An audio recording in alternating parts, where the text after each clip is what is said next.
It's debate night, but we're not in Milwaukee.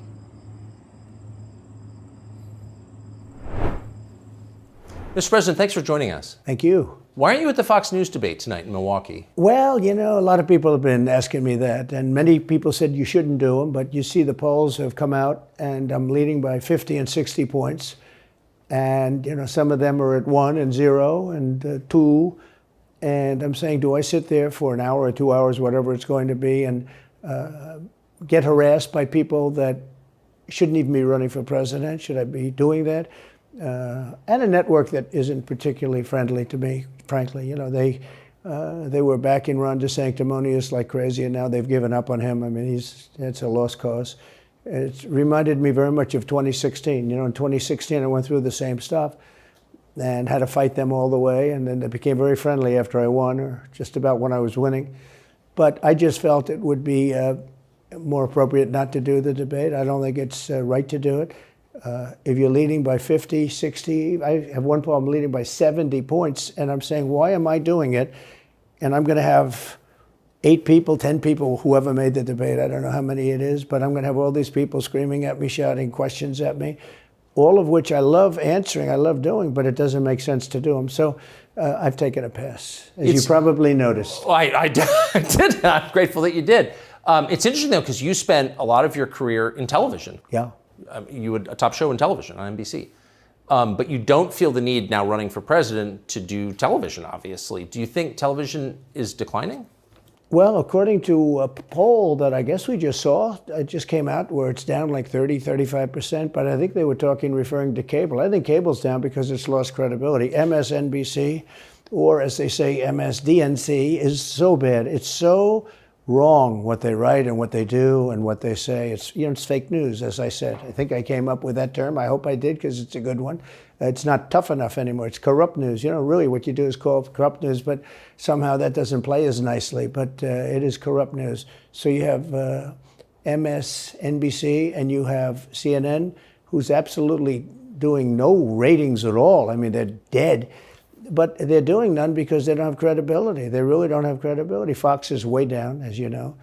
And the good old days are long ago. I will say this, it could come back, but they just don't have a lot of credibility, Tucker. You know that perhaps better than anybody. I think it was a terrible move getting rid of you. You were #1 on television, and all of a sudden we're doing this interview, but we'll get bigger ratings using this crazy forum that you're using than probably the debate or competition. When you say there are people on stage who shouldn't be running for president, who do you mean? Well, I don't want to really use names, but it wouldn't matter too much. A guy like, I call him Ada Hutchinson. It's Asa, but I call him Ada. Why do you call him Ada? I could tell you, but I don't want to get myself in a little trouble. But he's weak and pathetic, and he was, I never understood the guy, never knew him. He was the governor of Arkansas, not a very popular guy. I don't know how but that state is such a great state. The people are so incredible in that state, and they love me and I love them. How does this guy get elected governor of Arkansas? But he's nasty always, and has been.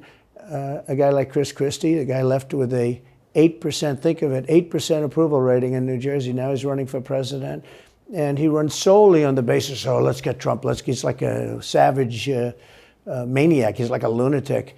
And that's all he talks about. His poll numbers are very, very low. He's about 2%. What's he like? You know him well. No, I've been friendly with him over the years, but I couldn't give him a job because I just never trusted him very much. I was just never one of his people that really trusted him. I never gave him the job. And that's one of the reasons he feels so hurt and so betrayed. And I understand that. I really do. I understand it. But I never gave him. He wanted to be different things. He was looking at different elements of the administration, and I decided I didn't want to do it. And now I'm glad I did, because you see, but we had some great people. I had great people. We'll have even better people if we do this, because now I know Washington. Before I didn't know Washington. But guys like Bill Barr were terrible. I mean, they were, I would say, Bushies. I say that with respect to the Bush family, but they were Bushies, and it doesn't work out for us. It was clear, this is kind of far afield, but it was just interesting. I read Barr's account of his time. He wrote a book about it, right? His autobiography, and in it he lies about Jeffrey Epstein's death. clearly lies. Do you think Epstein killed himself sincerely? I don't know. I will say that, he was a fixture in Palm Beach. Yeah. I don't know what Barr said about it either. I have no idea what he said. What did he say? He killed himself, probably? He said he killed himself and that they were going to do this investigation. They never did the investigation. It's never been public. Well, and they hid it. And why are they doing that? And clearly Barr knew. But why would Bill Barr be covering up the death of Jeffrey Epstein? Bill Barr didn't do an investigation on the election fraud either, okay? He said he did, and he pretended he did, but he didn't. McSwain, the U.S. attorney in Pennsylvania, Philadelphia, said Barr just wouldn't let him do it. It was crazy. Barr became so petrified, so frightened of being impeached. They were going to impeach him. I don't know if you remember it. Yeah. It's not a big moment in history. But they said, we're going to impeach. They play a much rougher game, the left, the lunatics. And they were going to impeach Bill Barr, and he was petrified. Now, how do you not get impeached? Don't do any of this stuff. But he didn't do the job there. I don't know what he did with Epstein, but possibly he didn't. Do you think it's possible that Epstein was killed? Oh, sure, it's possible. I mean, I don't really believe. I think he probably committed suicide. He had a life with, beautiful homes and beautiful everything, and he all of a sudden he's incarcerated and not doing very well. I would say that he did, but there are those people. There are many people. I think you're one of them, right? But a lot of people think that he was killed. He knew a lot on a lot of people. He was killed. You think so? I think the closer you look, I'm not a conspiracy person at all. I believe everything I hear.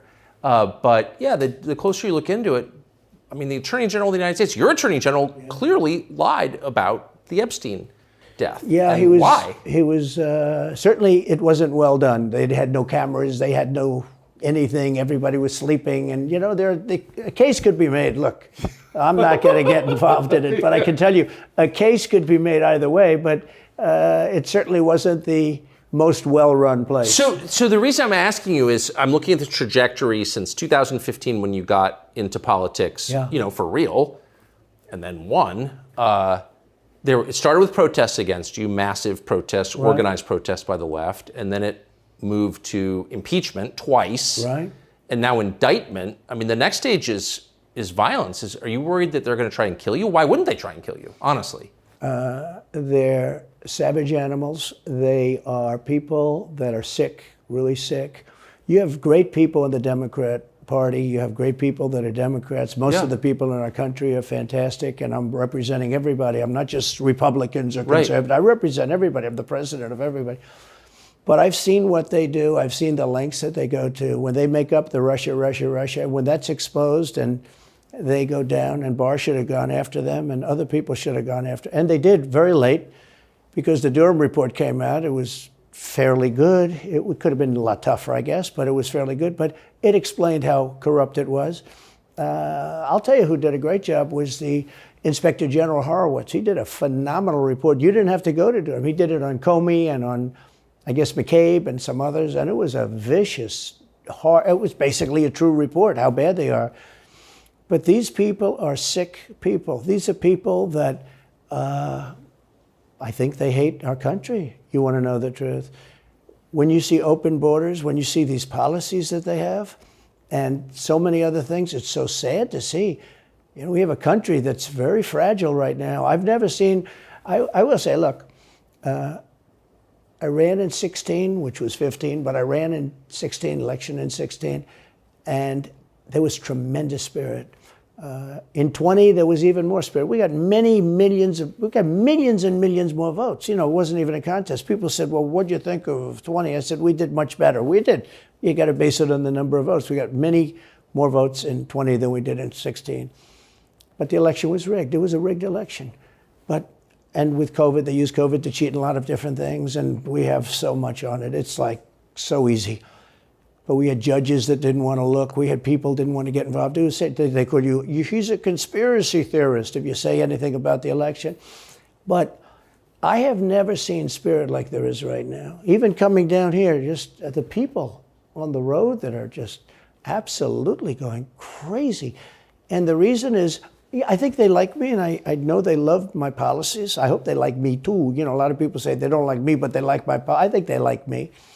But I have never seen spirit like it is right now. And the reason is because crooked Joe Biden is so bad. He's the worst president in the history of our country. I don't think he's going to make it to the gate, but you never know. But he's a corrupt person, so corrupt that I took the name off Hillary. I don't do two people at one time. I took the crooked Hillary and I retired the name. That was a good day for her. I bet she was very happy. And I used it for Joe because it's crooked Joe. But Joe is really... But you don't think he's going to make it to November of 24? Well, I think he's worse mentally than he is physically. And physically, he's not exactly a triathlete or any kind of an athlete. You look at him, he can't walk to the helicopter. He walks, he can't lift his feet out of the grass. It's only 2 inches at the White House, right? That's not a lot. But you watch him, and it looks like he's walking on toothpicks.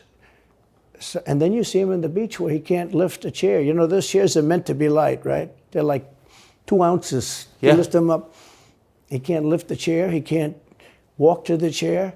And I don't know what they're doing with the beach. This beach is seeming to play a big role, but they love pictures of him on the beach. I think he looks terrible on the beach. He looks terrible on the beach. Skinny legs. Well, he can't walk through the sand. Sand is not that easy to walk through, but when he walks through it, he can't walk through the sand. And there's somebody in there that thinks he looks fabulous at the beach. I think he looks horrible at the beach. Plus, the beach doesn't represent what a president's supposed to be doing. You're supposed to be working. You're supposed to be getting us out of that horrible, horrible war that we're very much involved in with Russia and Ukraine. You could do that. You could do that very easily. I believe you could do that I don't believe he could do it because he's just incompetent. But that's a war that should end immediately, not because of one side or the other, because hundreds of thousands of people are being killed. Can you imagine you're in an apartment house and rockets are going into that building and blowing it up and knocking it down? And why should anybody, human beings, these are human, whether they're Russian or Ukrainian or whatever they are, it's got to be stopped. And it can be stopped very easily. It would have never started. If I were president, it would have never started. So back to Biden, I'm interested. So you think he's failing? He obviously is failing. I think it's clear to everybody.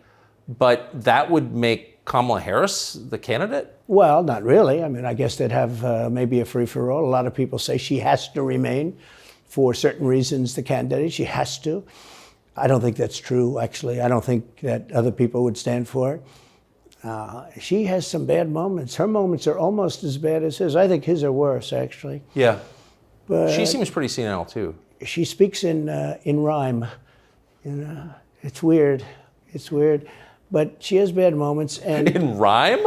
What do you... Well, the way she talks, the bus will go here and then the bus will go there because that's what buses do. And it's weird. The whole thing is weird. This is not a president of the United States future. And I think they probably have some kind of a primary and other people will get involved. Newsom, right? Could be. I always got along well with him, believe it or not. But could be him, could be somebody else. He's got a big load on his shoulders because you look at California, what's happened. But I don't know if the American people really, the people that vote for him, I don't even know if they care. You look at so many of the things that are going on, and people don't seem to be, in the old days, if you had a bad record, it meant a lot. Today, if you have a bad record, it doesn't really mean anything. He looks good, he's a nice looking guy, speaks well. But Biden, every time you watch him talking, it's like he's walking on eggs. You're waiting for him to collapse. And he almost always does. And I got to know the leaders of all of the countries, essentially, but the big ones. And the bigger, the tougher the leader. It's like sort of, I guess maybe that's the way it's supposed to be. But I got to know President Xi of China and Putin and Kim Jong-un, North Korea. Did a great job with North Korea, kept us out of a nuclear war. We would have 40,000 dead soldiers right now. They'd drop a nuke right on top of the military base. But we have 40,000 soldiers over there. And I did great. I got along with him great. That's a positive. The press said, he said nice things about Kim Jong-un. I also said horrible things at the beginning. Horrible enough that he wanted to talk. And we talked and we met in Singapore. We met actually twice. And we had unbelievable meetings. I know him very well. We were in great shape with him. What do you think he and Xi and Putin think of Biden? I think they can't believe it. I think they probably say this is some kind of a system. They had great respect for our country. They respected me. They had great respect for our country when I was there. Every one of them. Look, if you go to North Korea, you take a look at what happened. You know, the Olympics was dead. South Korea spent billions on the Olympics. Nobody was going to go. They didn't want to get blown up. They called me and they said, we are going to let the Olympics proceed. This is North Korea. I said, you should go into the Olympics. Put your athletes in. It wasn't like, they were big on athletes because, Famine. But they went in and they actually participated. And within about 2 days, the entire thing was sold out. And if it wasn't me, that would have never happened. But I got along very well with him, and that's a positive thing. He does have massive nuclear power, by the way. And if Hillary would have gotten in, or if the Obama thought process continued, it would have been a nuclear war, absolutely, with North Korea. He was expecting to go into a war, and it would have been a nuclear war. So do you think the rest of the world looks on at Biden and thinks someone else has got to be running the government? Well, somebody else has to be. I don't think he's capable of doing anything. Look, when I debated him, I said, how come, and this was in front of probably not a friend of yours, Chris Wallace, he was the moderator. Not a friend. I said, why is it he wants to be Mike, but he doesn't have the talent? It's one of those bitchy little man. He wanted to be his father, but he didn't have the talent of his father was great. His father, little fussy man. His father interviewed me in 60 Minutes. It was actually a 10. Can you believe it? No, I totally. His father had talent, at least. I may have been the only guy that he gave a good 60 Minutes to. He was rough. Really? His father was tough. He was great, though. He was great at what he did. But Chris Wallace was so upset. He was guarding this guy who wouldn't do a show, by the way. He wouldn't do. I figured. I didn't mind Chris Wallace because Biden wouldn't do a show. And it was very obvious. He kept asking him, but he wouldn't do the show. So I figured he's got to like me. But he came from a different planet. But remember when I asked the question, why is it that the mayor of Moscow's wife is allowed to give you $3.5 million? Don't forget, that was brought up. Now it's brought up all the time. But that was brought up by me long before anyone ever heard of it. I said, the mayor of Moscow's wife giving you $3.5 million. What did you do to deserve $3.5 million? To Biden. And Chris Wallace said, this has nothing to do with the debate. I mean, he fought. He got in the way of the question. No, it was crazy. And I said, well, wait a minute. He got $3.5 million from the mayor of Moscow's wife. Now, people forget that, but if you go back and take a look, you will see. And Chris Wallace didn't want me to ask that question. I said, I think it's a very appropriate question. It turned out to be much more appropriate than people thought. Amazing. So do you have a preference in, assuming you're the Republican nominee and all goes as you plan it to go, do you have a preference in who you run against? In many ways, I'd love to run against him because his record's so bad. It's still horrible when you look at inflation and everything else, but others also have very bad records. I mean, California's a bad record, so, should it be Gavin or should it be somebody else? When I look at San Francisco, what's happened to that incredible city. That was one of the greatest cities in the world just a short while ago, and now it's very sad when you look at it. Los Angeles, every city practically, all the Democrat-run cities. Republican-run cities are doing very nicely because they arrest people when you have crimes, and they don't go after political candidates because they think it's good. It's been amazing. My poll numbers are the highest I've ever had, but because people understand it. Can I just ask you, that gets back to my original question. So if the protest didn't work, you got elected anyway. Yeah. Impeachment didn't work twice, obviously. Indictment is not working. Your poll numbers go up. When they raided Mar-a-Lago in August of last year, your numbers went up. They can indict you 20 times and you're not gonna lose the Republican primary because of that.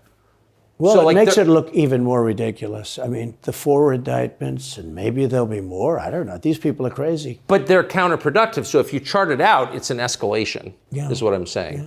So what's next? After, try to put you in prison for the rest of your life, that's not working. So, don't they have to kill you now? I think the people of our country don't get enough credit for how smart they are. And I'm not sure I would have said this 10 years ago, but they get it. They really get it. When somebody gets indicted, your poll numbers go down. When somebody gets indicted, you announce, ladies and gentlemen, I'll be leaving to spend time with my family and to fight for the rest of my life on this stuff. But you're out of politics. I got indicted 4 times. All trivia, nonsense, bullshit. It's all bullshit. it's horrible when you look and you look at what they're doing. The boxes hoax, I'm covered by the Presidential Records Act. I'm allowed to do exactly that. He's not covered, and he's got 25 times the number of boxes, and he's got them stored in Chinatown. He's got them stored in a flimsy garage underneath his Corvette at Penn. And by the way, at Penn, he gets millions of dollars. China pays this guy millions of dollars. See, I think he's the most corrupt president we've ever had. And he also has the distinction of being the most incompetent. And I believe both. I mean, he's both incompetent and corrupt. So and who is running I the actually government? believe he's compromised because China knows so much about him. They know where the money comes from. They know where it is, who paid it, and they probably paid it. Well, they do pay Penn, and he gets $1 million. I think he takes $999,000 because keeps it a little bit under $1 million, like by $1. But he, in many ways, is a Manchurian candidate. We have a Manchurian candidate, and he's afraid to tell Russia to get out of Cuba. He's afraid to tell China to get out of Cuba. He's afraid. China now is building, think of this, China is building military installations in Cuba. The Cuban population of Miami is not too happy because they're never going to be able to go back. And you don't even hear about it. And the worst culprit is the press, the media, because normally, when I first heard that China's building installations in Cuba, and installations means military installations, okay, they said just some communication. They did that on the islands with Japan. They took the island, they started this massive construction, and they told everybody, including the Japanese have to be very careful. They told everybody that this is a housing development. They're going to build a housing development. And I said, how come the runway is 20,000 feet long? Private jets need 4,000 feet. They don't need 20,000 feet. The big ones need 20,000 feet. They don't even need 20. And I looked at the runway. I said, that's the largest runway ever built, both in width and length, for housing development. There's nobody that has a plane that big that you would have a runway that's Why is for China testing. allowed to conduct imperialism in our hemisphere? Well, yeah, and it's far beyond Cuba. It's all over South America. Yeah, in the Caribbean. So we built a thing called the Panama Canal. We lost 35,000 people to the mosquito, malaria. Yeah. We lost 35,000 people building. We lost 35,000 people because of the mosquito. Vicious. They had to build under nets. It was one of the true great wonders of the world. As he said, one of the 9 wonders of the world. No, it was one of the 7. It happened a little while ago, It says 9 wonders of the world. You could make 9 wonders. He would have been better off if he stuck with the 9 and just said, yeah, I think it's 9. But this is one of the true 7 wonders of the world. And you take a look at the Panama Canal. It was such an incredible engineering marvel. We sold it under Jimmy Carter. We sold it to Panama for $1. The following day, they quadrupled the amount of money that ships had to pay to get across. They didn't lose one ship. And now they've made it much bigger, and now they've widened it. They've doubled it, right? They've more than doubled it. And it's one of the most profitable things. Any time it's just incredible, right? We gave it away for $1. China now controls it. They actually control the Panama Canal. They run it, they control it. And we shouldn't let that happen. And we can't let China be in Cuba. And they'll get out. If I'm president, they'll get out. Because I had a very good relationship with President Xi, but he respected this country, he respected me, and he'll get out. And we can't let them run the Panama Canal. We built the Panama Canal. Should have never been given to Panama. We should have had it. But we gave it for $1, think of it. They quadrupled. In one day, they lifted the fees, which are, pretty big, for these massive ships to go through, right? Rather than going around the Cape and through all the tremendous storms, such beauty, it's beautiful stuff. But you didn't want to get caught in those storms. Those were storms that wiped out the biggest ships. And we go through the Panama Canal, we built it, and we gave it away for $1. Think of that, how stupid are we? We have done the stupidest things in this country.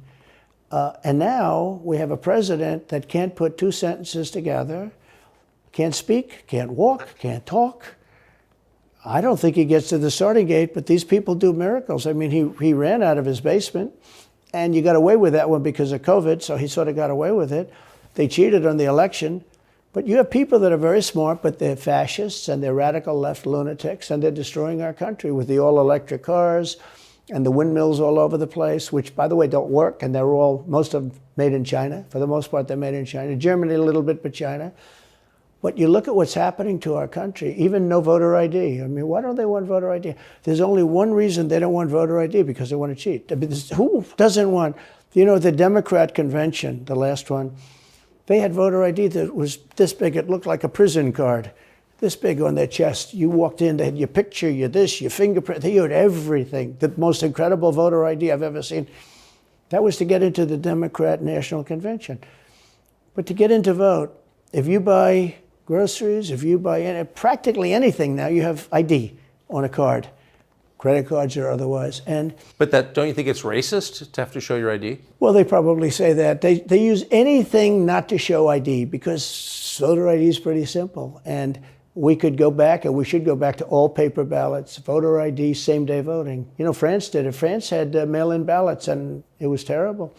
Anytime you have mail-in ballots, you're going to have massive cheating on your elections. Anytime, but not just the presidential election. Anytime you have... Isn't that the whole point of them? So yeah. you can cheat? Oh, yeah, sure. It's the whole point. That's their whole point. They want to cheat, yeah. They have to cheat because their policies are so bad that if they didn't cheat, they couldn't get elected. Who wants open borders? Who wants high taxes? Who wants high interest rates?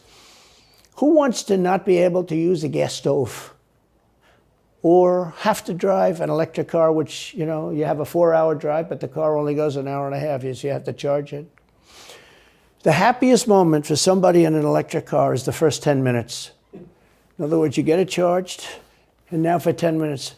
The unhappiest part is the next hour, because you're petrified that you're not going to be found another charger.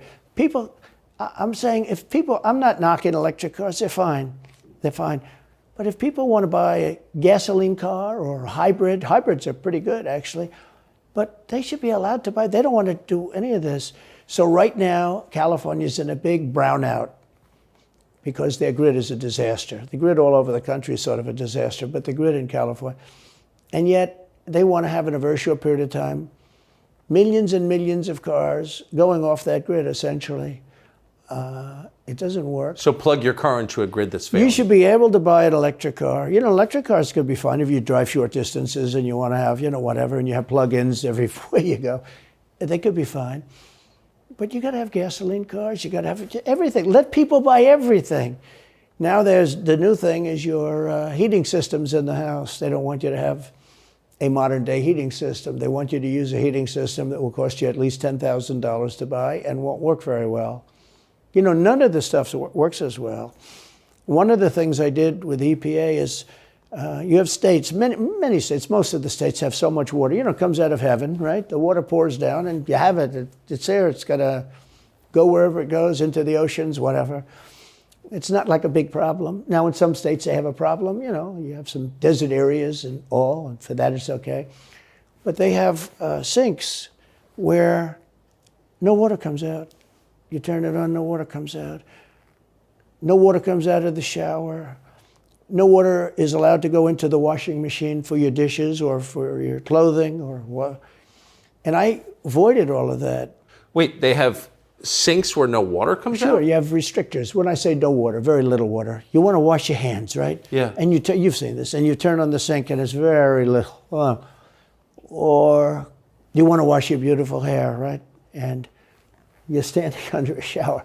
Then the suds never go. The water comes out very slowly. I'm sure you've seen this. It usually takes place in new hotels and new homes. Yeah, you take a drill and take the they have limiter out. Well, you can, but now they make it so you can't do that so easily. They have a restrictor. It's called a restrictor, and it restricts the water from coming out. So I ended all of that, and you have to see these. They let the water come out. You know what people do? They wash their hands like 5 times longer, or in the washing machine, they'll press for their. Let's say the dishwasher, they'll press it, then they'll press it about 7 or 8 times. Yeah. They'll end up using more water, and it still won't be very good. I met with the head of Whirlpool. They were practically going out of business during my administration, and they said to me, from Ohio, incredible, great state, I love Ohio, and they were really doing badly because people were dumping washing machines all over, mostly from South Korea, but also from China. And he was explaining it's just a terrible situation. I said, let me ask you, how's the quality? He says, we're better, but they are good enough quality. But, of course he's going to say that. But, they are better. He said, but they don't allow us. They're dumping these machines. They're cutting us in half. They're killing us. And on top of it, the government won't let us use water in our machines. I mean, he shows me like a quarter of a bottle of water. That's supposed to be washing clothing. And I freed it all up, and I put tariffs on these countries that were selling and the machines coming into the country. And that company went from all the washing machine companies, they make washing machines, they make dryers, they make all of the different machines that do this kind of work, including dishwashers. And they went from a disaster area to being just thriving. But can I ask They love me in that part of Ohio. Well, I bet they do, but why should EPA, no one at EPA was elected by anybody, why do they have the power to decide how much water your washing machine uses? Shouldn't Congress in a democracy get to vote on that? Yeah, you could say that. They do things that are not very... So how do you, that's my question, how do you, if you get elected again, go back to Washington, how do you keep the agencies under control? How do you keep FBI and CIA specifically under control? The way you do it, like I fired Comey, that was a big deal. A lot of people said, and I fired him very early. Somebody said, oh, I wish you would have fired him.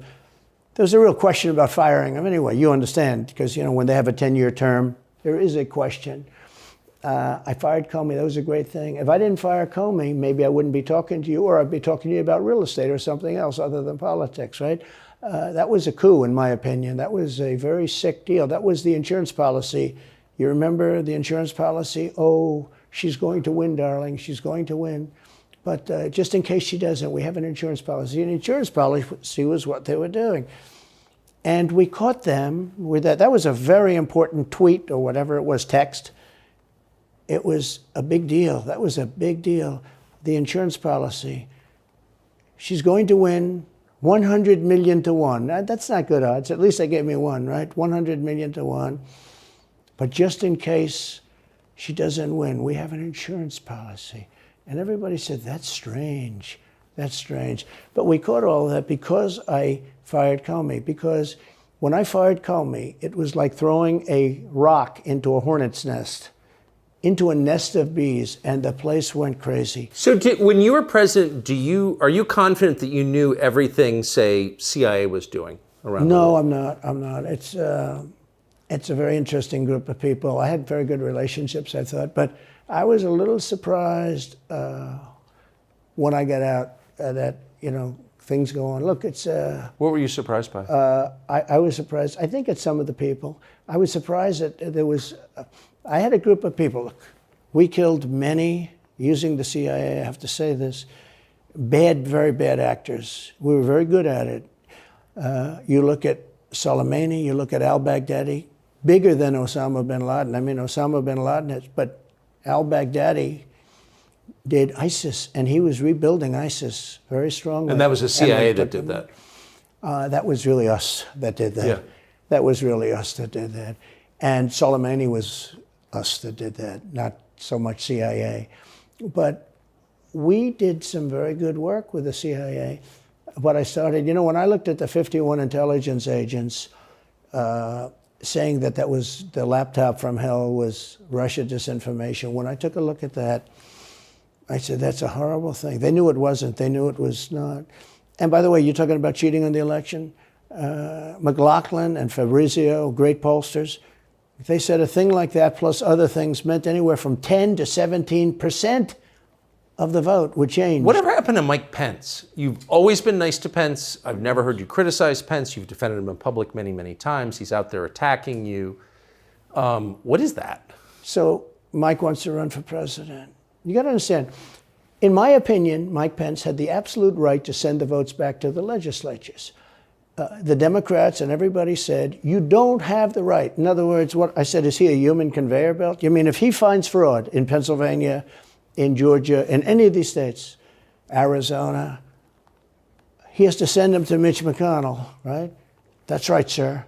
Well, if he finds fraud, he has to? Yes, sir. I said, so he's a conveyor belt. Boom, put him in. I said, I don't agree with that.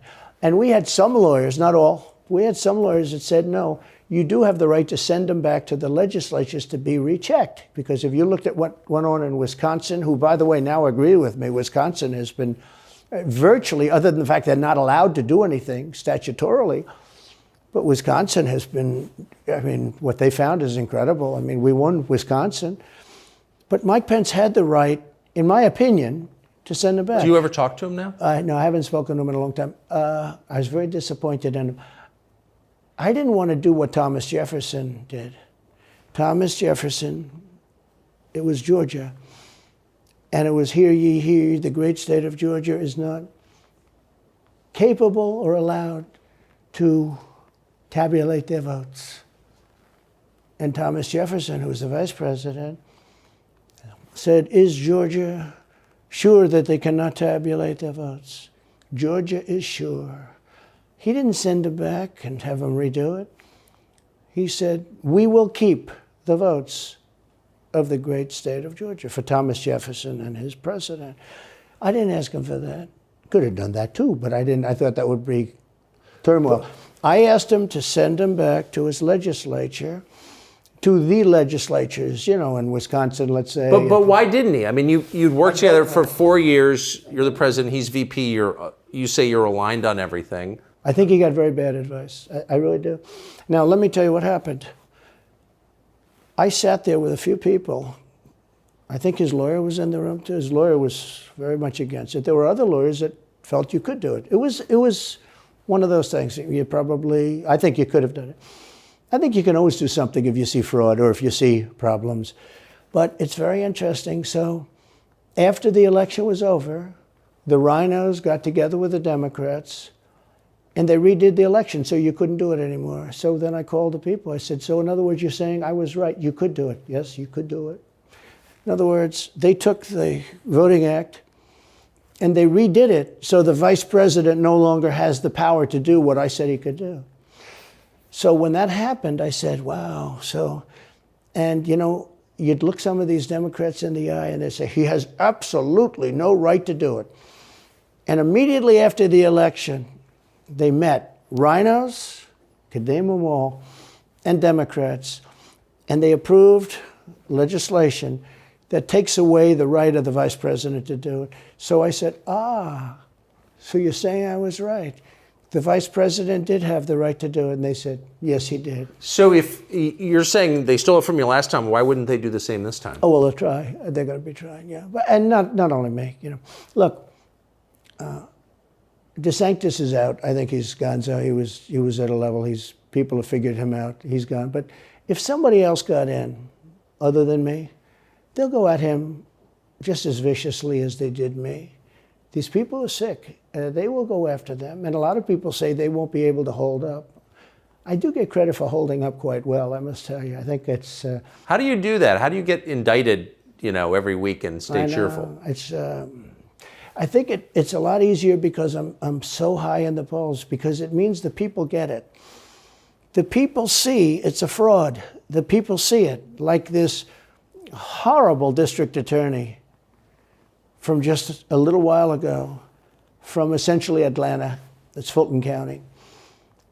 She said, basically, I don't have any right to challenge an election. Well, what about Stacey Abrams? What about Hillary Clinton? What about all of these Democrats that are still challenging my election? The same people that are saying he's challenging an election challenged my election.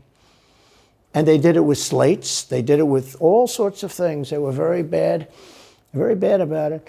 But basically, they're suing me and they're saying you don't have any right to challenge it. If you challenge an election, we're going to indict you and put you in jail. So what they're doing is they've weaponized. And don't kid yourself, the DOJ and Biden and the whole group, they're watching all of this stuff. They love the local stuff. You know, the DA in Manhattan.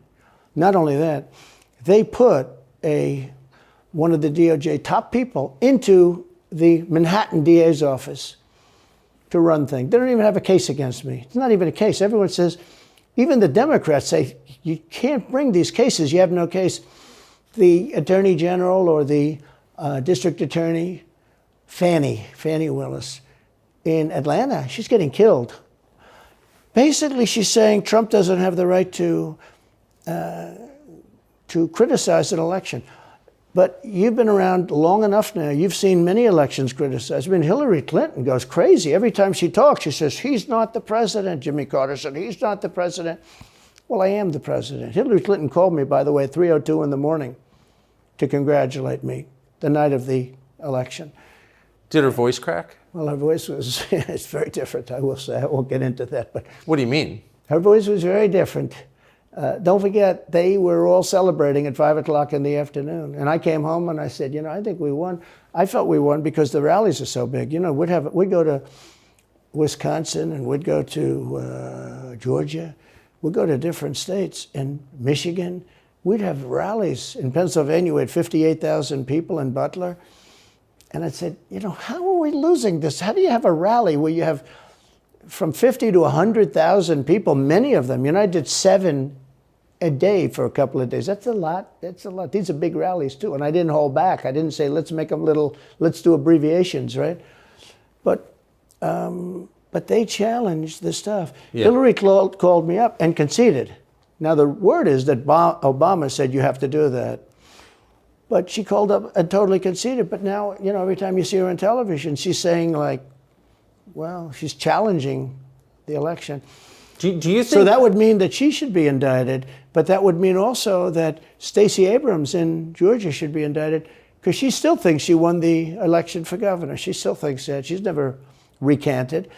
And do you think Stacey Abrams will be indicted for that? No, of course not. She won't be. The Democrats don't get indicted for things like that. They don't get impeached. No, it's a different thing. With that being said, yes, I had great support when they did impeachment hoax #1 and impeachment hoax #2. Jim Jordan, the House was fantastic. And actually the Senate was very good for me, other than, Mitch McConnell. I think it's too bad I endorsed him. He was begging, he was going to lose that race, and I endorsed him, and he ended up winning the race because of my endorsement. He was down, he was going to lose to Amy McGrath. She was $90 million in cash, all set to go. She was leading by 3. He was going down. I did him a favor, and then 3-4 months later, he really wanted to impeach me. He's a bad guy. But if you look at what's going on politically, it's so interesting. The level of loyalty is different in politics than it is in normal life, I will say. With that being said, I've had great loyalty also. But the House was fantastic. The Senate was very good. They overrode Mitch McConnell. Mitch McConnell, in my opinion, was trying to get senators to impeach me, especially for the second one. And on the first one, he acted very, very slow. He should have gone much faster. But Mitch McConnell wanted to, and the senators went up to him, guys that are subservient to him because he gives money. He gives them money. He gives them a lot of money. He raises some money and he gives it to them, and therefore they do what he said. That's the only form of leadership he's got. So last question. If you're elected president again, what's your number one priority? When you ran last time, you said, I will build a wall. This time, your bottom line top promise to the country. So you can do numerous things at the same time. Of course. But let's say number one is a border, and taking hundreds of thousands of criminals that have been allowed into our country and getting them out and bringing them back to their country, Guatemala. By the way, not only the 4 countries that we think of as neighbors, all over the world. Last month, we had 149 countries represented. Think of it. We had 149 countries represented, Tucker, from places that many people never even heard of, coming into our country. And they're coming in from mental institutions, and they're coming in from prisons. They're emptying out their prisons all over South America. They're emptying out their mental institutions. Terrorists are pouring into our country. We have no idea. I had the strongest border in the history of our country, and I built almost 500 miles of wall. They like to say, oh, was it less? No. I built 500 miles. In fact, if you check with the authorities on the border, we built almost 500 miles of wall. And I had another 200 that I was going to build. It's like water, it seeks. And we're going to build another 200. We built it. It was all set to go. All they had to do was install it. It would have taken 3 weeks. And that's when I found out. I said, I think these people actually want open borders. The first thing I would do would be I would seal up the border good and tight, except for people that want to come in legally. Do you think we're moving towards civil war? There's tremendous passion and there's tremendous love. January 6th was a very interesting day because they don't report it properly. I believe it was the largest crowd I've ever spoken before. And some of the crowds I've spoken before. And like July 4th on the Mall. I think they had 1 million people there. But I think that the biggest crowd I've ever spoken before was on January 6th, and people that were in that crowd, a very, very small group of people, and we said patriotically and peacefully and patriotically, right? Nobody ever says that. Go peacefully and patriotically. But people that were in that crowd that day, very small group of people went down there, and then there are a lot of scenarios that we can talk about. But people in that crowd said it was the most beautiful day they've ever experienced. There was love in that crowd. There was love and unity. I have never seen such spirit and such passion and such love.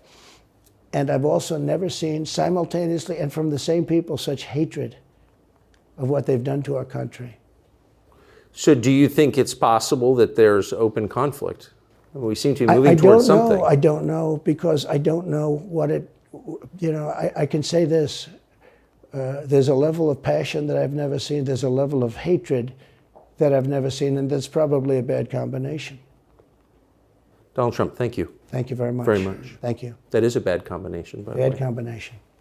Thank you.